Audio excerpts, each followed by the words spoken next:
দায়িত্বশীলকে শহীদ করে দেওয়া হয়েছে, তারপরে আমরা পথ ভুলে যাইনি, এটা প্রমাণ আছে। আল্লাহর প্রেম ছাড়া এই বলে আমরা কারো কাছে মাথা নত করিনি, এটা প্রমাণ আজকের এই গণসংগ্রাম।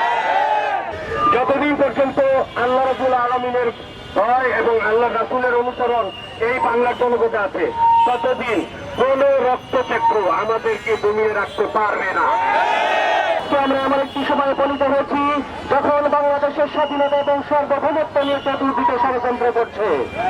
আমরা তৌহিদি জনতা যতদিন সজাগ আছি, বাংলাদেশের মানুষ যতদিন আমরা ঐক্যবদ্ধ আছি, ততদিন ওই ভারতের দোসর কাজের মাধ্যমে এদেশের সেই ষড়যন্ত্র কায়েম করার চেষ্টা করছে, সেই ষড়যন্ত্র কোনটিরও বাস্তবায়ন হতে দেব না। আপনারা জানেন সন্ত্রাস, নৈরাজ্য, চাঁদাবাজি এর বিরুদ্ধে সকল শ্রেণীর মানবতা মিলে এই দেশকে স্বাধীন হয়েছে আগস্ট মাসে। বাংলাদেশ জামাত ইসলামীর পক্ষ থেকে আমরা আজকে শান্তি মিছিল করলাম, আপনাদের সবাইকে শুভেচ্ছা। এই দেশ এখানে কোন রকমের সন্ত্রাস, চাঁদাবাজি, নৈরাজ্য এবং বৈষম্য থাকবে না।